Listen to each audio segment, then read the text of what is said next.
AISECT college of technical education Baikunthpur के YouTube channel पर आप सभी का स्वागत है। हमारे लेटेस्ट वीडियोस को देखने के लिए चैनल को सब्सक्राइब करें और बेल आइकन जरूर दबाएं। हेलो स्टूडेंट्स, लास्ट वीडियो में हमने पूंजी, दायित्व, संपत्ति इनके बारे में डिस्कशन किया था। अब हम आगे बढ़ेंगे।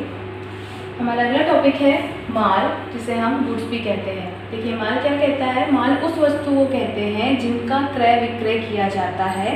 माल के अंतर्गत कच्ची सामग्रियां, अर्धनिर्मित माल या तैयार माल सम्मिलित होता है।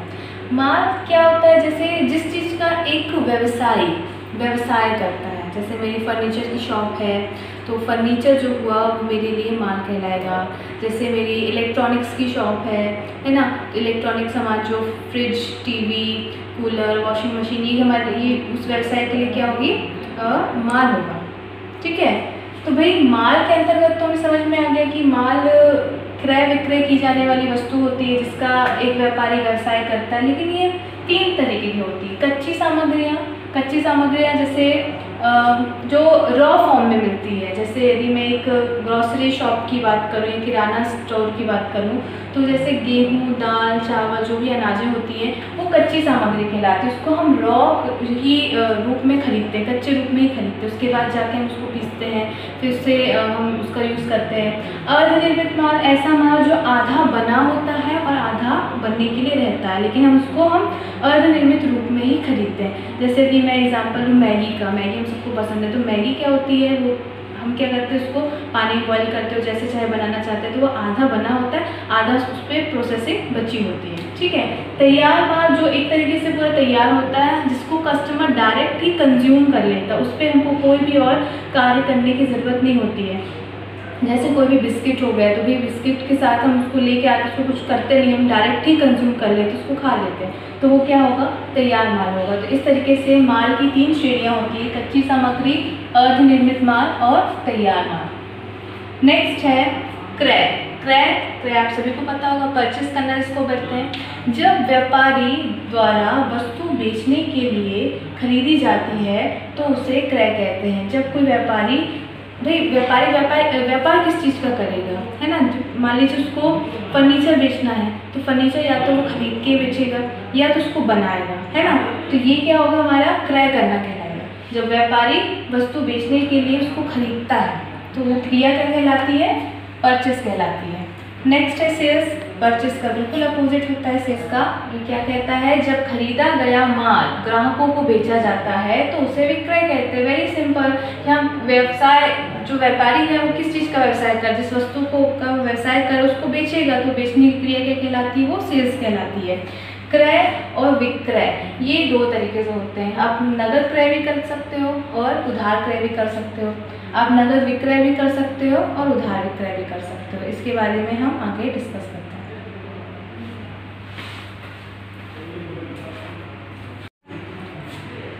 स्टूडेंट्स, नेक्स्ट टॉपिक है हमारा क्रय वापसी। क्रय वापसी क्या होता है? जिसको हम परचेस रिटर्न भी कहते हैं। क्रय किए गए माल में से जो माल वापस कर दिया जाता है उसे हम क्रय वापसी कहते हैं। इसको बाह्य वापसी के नाम से भी जाना जाता है। दूसरा है हमारा विक्रय वापसी। विक्रय किए गए माल में से जो माल वापस कर दिया जाता है उसे हम विक्रय वापसी कहते हैं। इसे आंतरिक वापसी भी कहते हैं। तो आपको समझ में आ गया होगा कि विक्रय वापसी और क्रय वापसी क्या होता है। वापसी करना मतलब रिटर्न करना। अभी रिटर्न करने के कई सारे रीजंस होते हैं। रीजंस क्या हो सकते हैं? जैसे खराब माल अच्छा नहीं था, डिफ़ॉल्ट था उसमें, और कहीं ना कहीं उसमें जो प्रॉब्लम है, ख़राब हो गया, उसको यूज़ नहीं किया जा सकता है ना। दूसरा हो गया निम्न गुणवत्ता, यानी जिसको लो क्वालिटी भी कहते हैं। माल अच्छी क्वालिटी का आपको नहीं दिया गया, है ना, ऐसा कुछ भी उठा के दे दिया जो बहुत निम्न क्वालिटी का, अच्छी क्वालिटी का नहीं, आपको उस कारण से लग रहा है कि मैं वापस कर देता हूँ। अधिक क्वांटिटी में आना, आपने मान लीजिए आप जो एक व्यवसायी है उसने मान लीजिए किसी डीलर से 100 या 200 क्वांटिटी मंगाई, पर उसने 500-600 के अकॉर्डिंग भेज दिया, तो आपको लगा कि अधिक क्वांटिटी में उसने हमको माल भेज दिया, तो उसने बाकी के माल को वापस कर दिया। तो वापस के कई सारे कारण हो सकते हैं। तो ये था हमारा क्रय वापसी और विक्रय वापसी। नेक्स्ट हमारा टॉपिक है स्टॉक।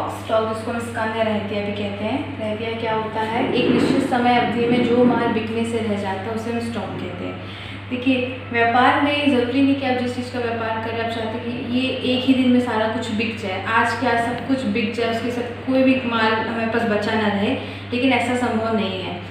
तो उसको हम क्या, जो माल बिकने से रह जाता है उसको हम स्टॉक बोलते हैं। जैसे कहें, मान लीजिए मेरा एक दिन का टारगेट है, जैसे मुझे किसी वस्तु का 10 क्वांटिटी बेचना है, लेकिन आज वो सिर्फ 8 ही बिक पाए, तो मेरे जो 2 क्वांटिटी बच जाएंगे उसको हम क्या बोलेंगे, स्टॉक बोलेंगे। ठीक है, इसी तरीके से और भी चीज़ें होती हैं जिसमें हम बोलते हैं, स्टॉक का नाम लेते हैं।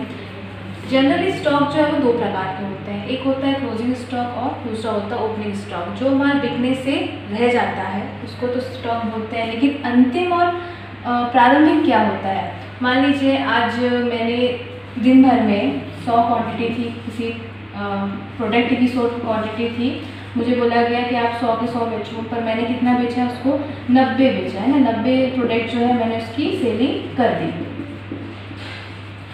कितने बचे मेरे पास, 10 बचे। तो ये 10 at the end of the day, आखिरी दिन में मैंने जब काउंट किया कि फिर मैंने 90 प्रोडक्ट बेच दिए हैं, पर 10 में नहीं बेच पाई, तो उसको मैं क्या बोलूँगी, स्टॉक बोलूँगी। और इसी स्टॉक को मैं क्या बोलूँगी, क्लोजिंग स्टॉक भी बोलूँगी, क्योंकि अब जो है अगला टारगेट मुझे नेक्स्ट डे मिलेगा, है ना।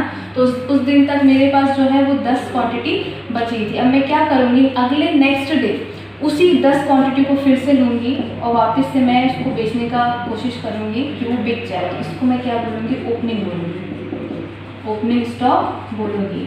यानी पहले मुझे 100 प्रोडक्ट, तो चलिए मान लीजिए मुझे हर दिन 100 प्रोडक्ट ही बेचने हैं, उस दिन मैं एक दिन में 90 बेच पाई, उसमें कितना बच गया, मेरा 10 बच गया। बाकी फिर 10 को मैंने नेक्स्ट डे, इसको मैं क्या करूँगी, नेक्स्ट डे वापस से इसको सेल करना चालू करूँगी। तो इसको मैं क्या बोलूँगी, ओपनिंग स्टॉक बोलूँगी। और जो प्रीवियस जो बच गया था वो क्लोजिंग स्टॉक है। यानी सीधे से बोला जाए तो जो क्लोजिंग स्टॉक ही है वो अगले दिन क्या बन जाता है, मेरा ओपनिंग स्टॉक बन जाता है।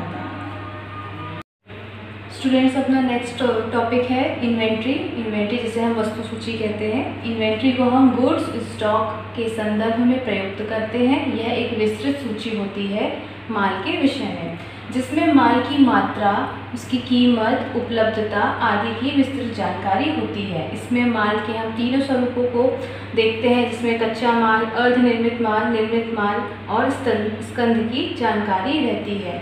इन्वेंट्री एक वस्तु सूची होती है जिसमें हम गुड्स हो या स्टॉक हो, स्टॉक का ओपनिंग हो या क्लोजिंग स्टॉक हो, या तीनों ही पार्ट हैं, चाहे वो रॉ मटेरियल से संबंधित हो, अर्धनिर्मित माल हो या फिनिश्ड गुड हो। ठीक है, तो इन तीनों का समावेश होता है। कुल मिला के बोल सकते हैं कि इन्वेंट्री के अंतर्गत हमारा जितना भी गुड्स है, जितना भी स्टॉक है, वो सारी चीज़ें इसमें सम्मिलित होती हैं। नेक्स्ट टॉपिक है हमारा ड्राइंग, जिसको हम आहरण कहते हैं। व्यवसाय के स्वामी द्वारा निजी उपयोग के लिए जो माल या नगद निकाल लिए जाते हैं व्यवसाय से, उसे हम आहरण कहते हैं। देखिए, आहरण क्या होता है कि यदि जब व्यवसाय के स्वामी को अपने खुद के निजी उपयोग के लिए, मान लीजिए पैसों की आवश्यकता हुई, या जो जिस चीज़ का वो व्यवसाय कर रहा है उसकी आवश्यकता हुई, तो उसने अपने व्यवसाय से उसको निकाल लिया, है ना, तो उसको हम क्या बोलेंगे, उस क्रिया को हम आहरण बोलेंगे। आहरण से जो है हमारे व्यवसाय की जो पूंजी लगी होती है उसकी मात्रा में कमी हो जाती है। नेक्स्ट टॉपिक है हमारा लागत, या जिसे हम कॉस्ट कहते हैं।